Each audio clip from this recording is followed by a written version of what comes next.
My poem is Funeral Rites by Seamus Heaney. I shouldered a kind of manhood, stepping in to lift the coffins of dead relations. They had been laid out in tainted rooms, their eyelids glistening, their dough-white hands shackled in rosary beads.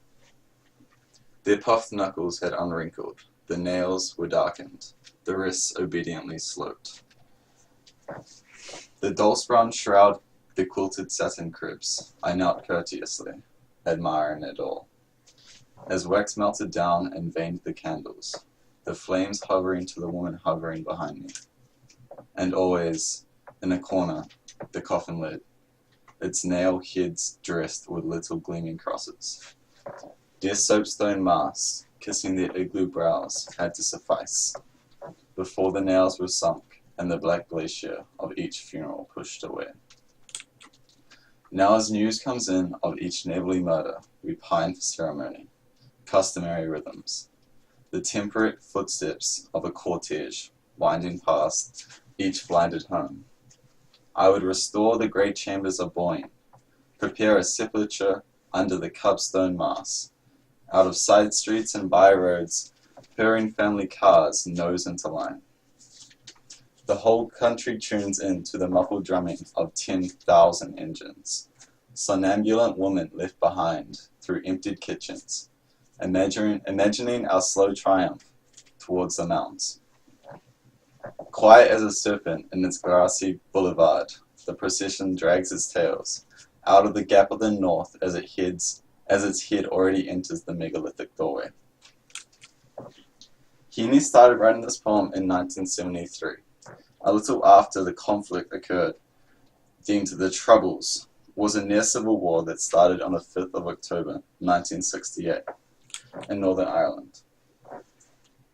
It was a conflict about two opposing parties. One wanted Northern Ireland and Southern Ireland to combine into one free state, and the other, mainly Christian, wanted Northern Ireland to stay being ruled under the United Kingdom's jurisdiction.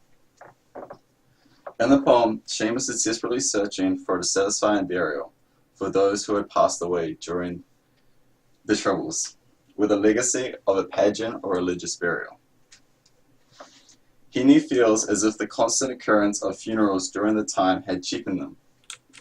They lacked the impact of how the ancient funerals were, when they still meant something beautiful, and when the deaths of your neighbors still meant something more than a political and religious dispute. Heaney felt as if they had become routine in people's daily lives. And also, Heaney adds in the second section of the poem that ultimately he wants to find a solution to what seems to be a never-ending cycle of murder and mayhem. The title Funeral Rites itself is defined as a group of people held in connection with the passings of dead people. In the first section of this poem, Heaney describes his attendance when he was a boy at funerals. The second section focuses on the burials of dead people during the Troubles. In the first stanza, I shouldered a kind of manhood, stepping in to lift the coffins of dead relations. These funerals gave Heaney a sense of manhood upon him as he shouldered the coffin, both taking on the coffin's physical weight as well as the personal responsibility of acting like a man during these funeral processions. Heaney then recalls the dead relations being laid out in customary manner within the familiar rooms suddenly tainted by death, so that friends and family can now pay their last respects. Heaney describes in great detail the colors and textures of those hands and faces of the deceased. From the dough-white hands to the puffed knuckles are just some of the discernible changes that Heaney witnessed on the bodies of the departed, brought by the visit of death. There is another description of the Catholic Church's presence in the funeral, as the baptism to grave influence is present with the body's hands and rosary beads and the wrists arranged to be sloped, as in the attitude of prayer. Heaney underlines his concern with the Catholic Church's ongoing power and control on the people from the words shackled and obediently. Heaney Heaney shows us his unchanging routine of funerals in stanza 5 as, quote, "And always in the corner, the coffin lid, its nails head dressed with little gleaming crosses."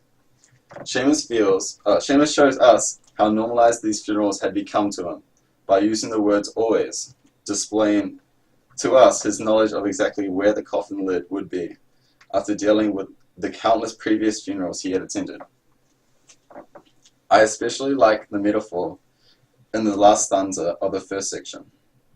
Before the nails were sunk and the black glacier of each funeral pushed away. There have been loads of different interpretations of this metaphor. However, I interpreted mine as, even though Heaney is an Irish Catholic, his Catholic symbols throughout the text are accompanied with images of imprisonment and control, such as obediently and shackled, and also my interpretation of the black glacier as a form of imprisonment onto the bodies of the deceased, all of which represent the restrictive practices of religion, the same practices that have been a major cause in the Troubles conflict. Heaney's emotions in this section are just like his emotions in Midterm Break. They are detached in the first section. He shows almost no personal emotion at all. But there's no shaking the feeling that you can sense some deeper hatred and depression that was inside him during these tough times. However, as we begin to look into the second section of this poem, Heaney displays a different approach, almost opposite to just describing the details of the funerals in the first section. Heaney is now searching for a united Ireland without fighting. He is crying out for a funeral ceremony that will bring together the communities of Northern Ireland. In the start of this section, Heaney shows us the sectarian nature of the violence and the unchristian nature of the communities in which murder is being committed every day. This is delivered by Heaney with a bitterly ironic oxymoron, as news comes in for each enabling murder. This quote also brings with it a paradox, as the repeated murder of neighbors is scarcely something new to Heaney's environment. This phrase also suggests that the killings have been close to home, and are therefore more evil and sadistic to Heaney's point of view than, say, if they were on the other side of the country, as people do not feel threatened or worried if violence or murders happen outside of their range. There is a desperate need for ceremony and ritual, as the traditional funerals is suddenly left out.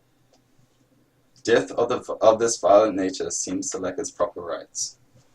Quote, "We pine for ceremony, customary rhythms." Heaney feels that each blinded home is prepared to ignore the possibilities of reconciliation.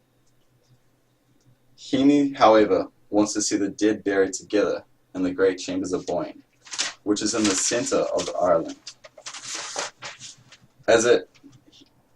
Heaney wants this burial site to be a slow triumph of the nation, as it is giving dignity to the graves and the whole country, not just the Catholics, as just not the Catholics would take part in the funerals processions, and that together they would come together united to forget the past and think about its present as one.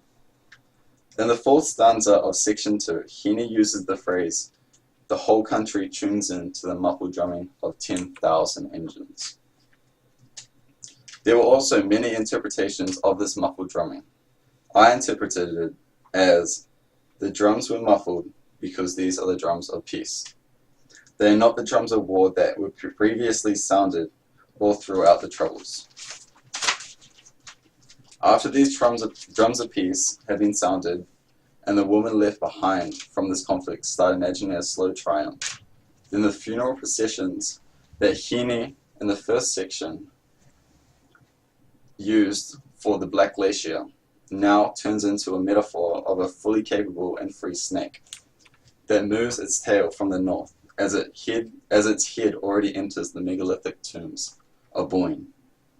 The snake also represents that there is a unity of Northern Ireland, as a people not just from the west as Catholics are going to these funeral processions, and the funerals finally regain the impact just like ancient funerals had.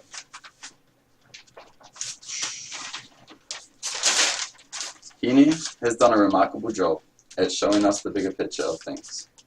And within the poem, Heaney shows us of how so many people, not just in their troubles, accept death around them because it's just for a cause. They don't consider the values of what people have in their lives. Thank you. Sweet. Now I can edit that and send it away. Hopefully they saw you because you were moving around a bit. I can move to here. Oh, yeah. I can move to here. But you were moving forward a bit. I have to move to here. Yeah.